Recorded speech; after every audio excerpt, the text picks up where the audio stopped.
Bismillahirrahmanirrahim. Assalamualaikum warahmatullahi wabarakatuh. Jumpa lagi kita di channel Sumber Dakwah Official. Nah, kita kembali lagi ke Mr. Q. Nah, ini Mister yang tertawanya mempolarisasi. Oke, langsung saja kita beli videonya tanpa berlama-lama. Kita melihat analisa spektakuler dari beliau. Let's go.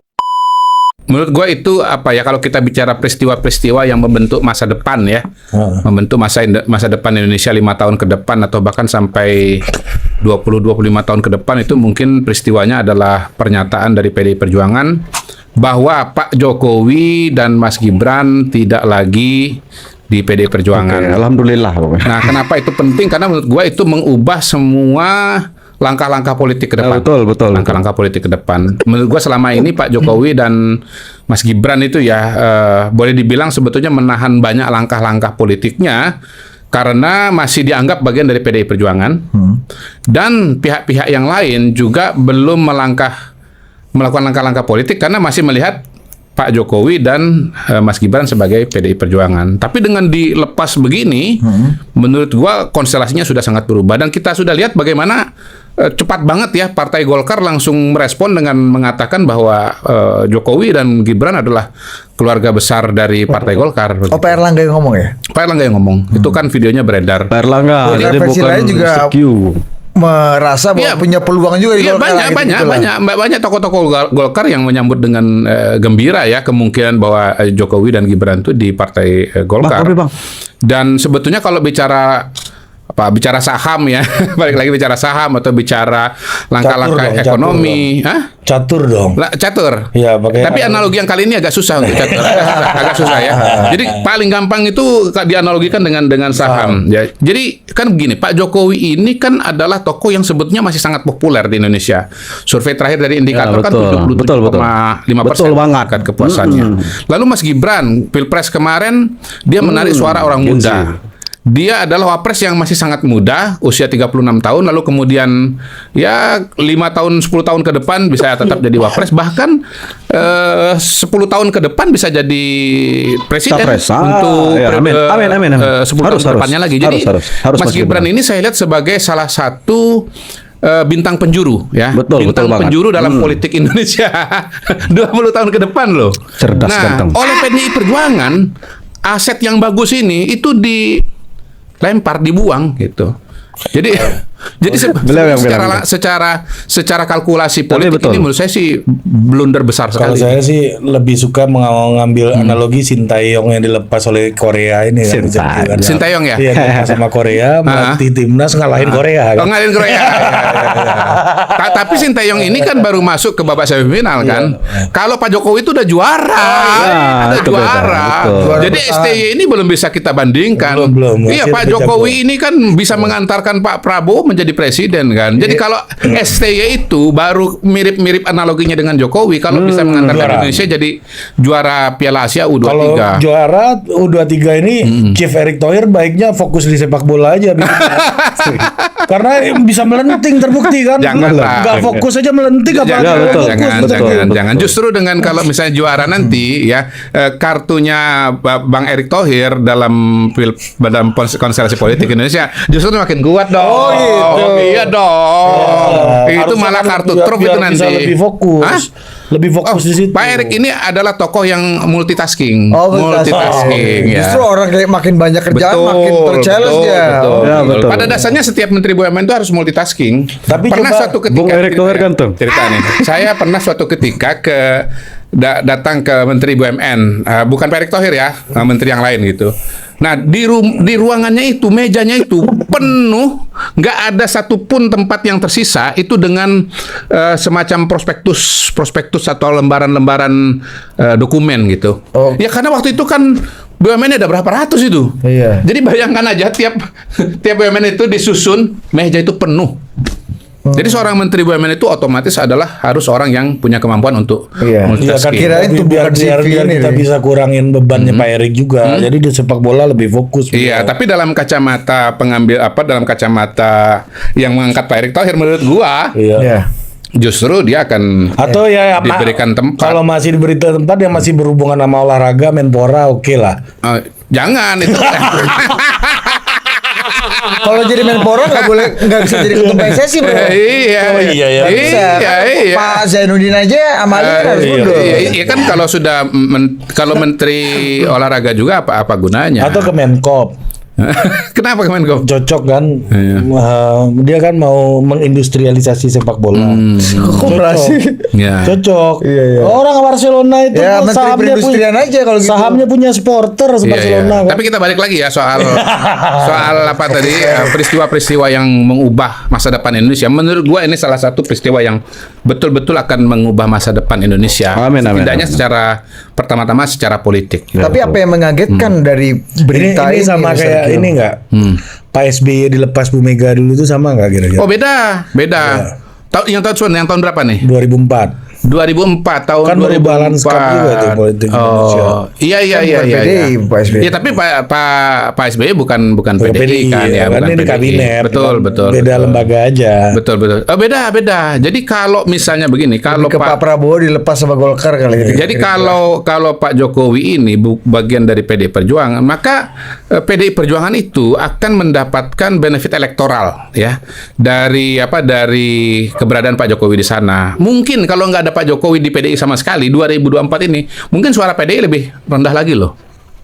Dan jangan lupa sebelumnya tahun 2014 itu kan terjadi kenaikan suara PDI. Tahun 2019 kenaikan suara PDI. Kalau nggak salah 2009 itu PDI di angka 14% kalau nggak salah itu. Dia 14. Ini dianggap Pak Jokowi udah berjalan dengan PDI masih menang pemilu. Bisa, Iya, karena ada Pak Jokowi di situ. ya, tapi Kan saya bilang bayangkan kalau Udah- tidak ada Pak Jokowi Orang- tahun 2024. Oke. Menurut saya ceritanya bisa berbeda loh. Tapi kan orang udah tahu nih udah Jokowi udah efek. ranjang ini. Belum cerai secara definitif sih. Iya, kalau Tahu udah talak tiga lah. Ya, itu kata Ya, tapi kan- elit politik tapi bukan kan- rakyat. Orang rakyat taunya PDI masih Iya. Jokowi. Masih Iya, karena gimana pun iya. menterinya masih Iya, PDI, betul, kan? betul. Iya. Menterinya Pak Jokowi masih banyak PDI kan gimana pun gitu. 2029 yang beda kedua, cerita. Bayangkan kalau misalnya Pak Jokowi pada hari ini karena sudah dilepas, udah bebas transfer istilahnya, Free agent. udah free agent ya, Iya. udah bebas transfer, udah free agent, dan itu diambil oleh partai politik tertentu begitu. Nah, partai politik yang mengambil kan banyak yang mau pada hari ini. Tapi gini, Mr. Q ini harus kita luruskan dulu. Saya lanjutin dulu ya argumentasinya ya. Perspektif kita soal diambil ini. Kenapa? Pak Jokowi yang diambil apa Pak Jokowi yang mengambil? Nah, itu loh. Ya gini, pertama-tama kan partai politik ini kan ingin ya punya tokoh yang populer, tokoh yang kuat baik pada masa kini maupun pada masa depan. Nah, Pak Jokowi kalau ditarik oleh Golkar misalnya atau ditarik oleh Gerindra misalnya, maka dia menjadi tokoh yang sampai ya paling nggak 6 bulan ke depan masih menjadi pusat perhatian dan menjadi pusat dari dinamika kekuasaan yang terjadi di Indonesia. Oh, jadi posisinya Pak Jokowi yang diperebutkan ya. Kalau menurut saya begitu. Pak Jokowi itu bukan merebut, dia tuh diperebutkan. Dia tuh tinggal ilhamnya dari mana gitu loh. Sholat istiqoroh. Pilih yang mana nih gua? Iya, pasti banyak partai yang ingin. PAN aja kan juga mengatakan bahwa Pak Jokowi dan PAN itu adalah keluarga besar. Ya betul. Itu. Tapi ada yang bilang ini Mr. Q, satu partai yang jualan A sampai Z-nya, hulu sampai hilirnya soal Jokowi aja, bahkan manifesto partainya adalah Jokowisme aja, nggak masuk Terjungkal. parlemen barang ini. Oh ya, itu kan begini. Itu kan sebetulnya tidak berada pada sebuah ruang hampa ya, tergantung juga bagaimana strategi komunikasi, berapa panjang waktunya dan seterusnya gitu. Jadi ya itu bisa jadi Meskipun satu. ada kenaikan signifikan Ya, juga di itu suara bisa ya. jadi satu contoh. Tetapi paling tidak begini, saya melihatnya Pak Jokowi dan Mas Gibran ini tetap sebagai sebuah aset. Kalau menjawab pertanyaan yang tadi itu jangan-jangan ya karena belum putus tadi hubungan antara Pak Jokowi dengan PDI. jadi ini Loh iya. Ini ibaratnya akta cerainya udah keluar lah gitu ya. Iya. Jadi pemilih-pemilih itu belum geser dari PDI ke PSI karena Akta cerainya. sertifikatnya masih PDI. Rakyat tuh masih taunya masih Dan PDI. relawan-relawan Pak Jokowi Iya. yang di PDI kan udah keburu daftar yang Loh, caleg iya. dulu kan. Ya, sertifikat apa BPKB-nya nih belum balik nama nih, masih di sekolah Coba aja uji coba nih nanti tanpa ada Pak Jokowi. Lalu ada partai yang mengkampanyekan Pak Jokowi misalnya atau Mas Gibran nanti ke depan. ya betul. Ini ceritanya agak lain tuh. Ya tapi kan setiap Agak orang ada masanya, setiap masa ada orangnya. Iya. Apakah relevansi Pak Jokowi akan tetap Gini ya, kalau bicara gitu. partai politik ya, paling tidak begini. Pertama, Pak Jokowi adalah tokoh yang sangat populer di masyarakat dengan popularitas yang selama ini luar biasa. Sehingga kita juga bisa berasumsi bahwa popularitasnya itu sedikit banyak akan punya daya tahan yang panjang. Itu yang pertama. Tapi yang kedua, menurut saya kelebihan Pak Jokowi yang paling hebat itu adalah bahwa daya jelajahnya itu di masyarakat itu sangat tinggi, itu sangat kuat itu. Nah, Partai Golkar ya misalnya ya, Partai Golkar itu sudah berganti kepemimpinan beberapa kali, tetapi saya belum ketemu seperti yang Bang Akbar Tanjung. Belusukan Belum, ke ya. grassroots. Itu Bang Akbar Tanjung itu daya jelajahnya ke daerah-daerah itu luar biasa. Pak JK nggak kayak gitu? Menurut saya enggak. Menurut saya enggak. Ya, pokoknya setelah Pak Akbar Tanjung belum ada yang seperti beliau lagi. Nah, kalau ada Pak Jokowi di sana, maka bisa jadi bahkan Bang Akbar Tanjung pun bisa dilewatin. Gitu. Iya. Karena kalau menurut saya ya, penglihatan saya, Bang Akbar itu dulu rajinnya itu dan kuatnya itu kalau dia datang ke pengurus. Kalau ke masyarakat nggak begitu. Dan saya pernah dapat satu cerita ya bagaimana Bang Akbar itu agak sering mengajak Bang Ruhut Sitompul pada waktu itu. Karena Bang Ruhut itu dia memancing antusiasme rakyat. Lagi top. Bang Poltak ya, lagi top-topnya tuh. Dengan Sinetron Gerhana iya, ya, dan dicat Saya rambut masih kuning kecil ini, itu. Dulu ya. kan Bang Poltak Raja Minyak itu kan. Saya masih kecil. Nah, Bang Akbar itu membutuhkan figur Vote getters pendongkrak, gitu ya. vote getters kayak siapa? Bang Ruhut. Poltak atau Bang Ruhut untuk menarik crowd. Kalau ini nggak perlu ya. Nggak perlu, dia sendiri lebih populer daripada Bang Poltak. Energi baca, Ya. popularity vote Ya. getter lengkap. Jadi Manunggaling nih. Betul. Buy Bang one, get Bang one. Ruhut pengalaman Bang Ruhut dengan Bang Akbar itu diduplikasi oleh Pak Hadi Utomo Dan Demokrat. Waktu Pak Hadi terpilih jadi ketua umum, ya beliau juga bukan figur yang populer ya, bahkan jauh di bawah Bang Akbar kan popularitasnya. Itu dia jurusnya ajak Ruhut kemana-mana. Oh, udah Iya. Iya. Barang sama. Iya. Canggih nih barangnya. Iya. Iya, gitu. baru kok tante. Dia cerita kan begini, kalau Pak Hadi ketua umum gitu ya datang ke satu daerah, lalu masyarakat itu diem gitu, anyep, siapa orangnya? Kan garing banget, Bos. Ruhut tuh fungsinya itu. Sebelum ada influencer zaman sekarang, sebelum ada Raffi Ahmad, belum. ada gitu-gitu Wah, ya. nah pendahulunya itu kakek moyangnya nama Ruhut Sitompul. The origin of influencer itu Sitompul. Namanya Ruhut Sitompul itu. Udah kemarin kesini. Oke, dia. oke. Ini aku tante. Nah, kalau Pak Jokowi nggak perlu kayak begitu, dirinya sendiri adalah magnet. Orang udah kumpul. Oh, itu dia. Jadi menurut saya Iya, Pak ya. Jokowi ini masih akan sangat-sangat menarik.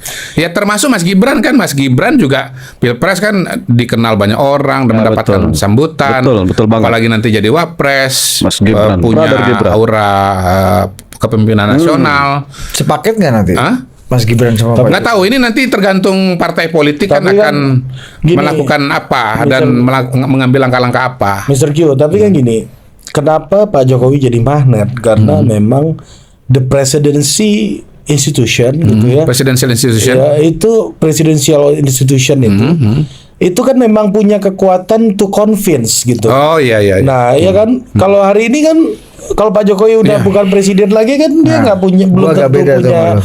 kekuatan to convince gitu. Menurut gua kemampuan Pak Jokowi bersirkus itu lu mau presiden sekarang let's say nun sewu dengan sangat segala hormat. Yeah. Pak Kiai Ma'ruf Amin Yeah. wakil presiden dengan perangkat Yeah. yang mungkin agak-agak Iya. mirip, Dapat gak hype-nya? Nggak ada ya? nggak bisa juga Iya, mengkonversi hal yang sama Iya. gitu. Menurut saya Pak Jokowi itu punya bakat yang luar biasa di sana.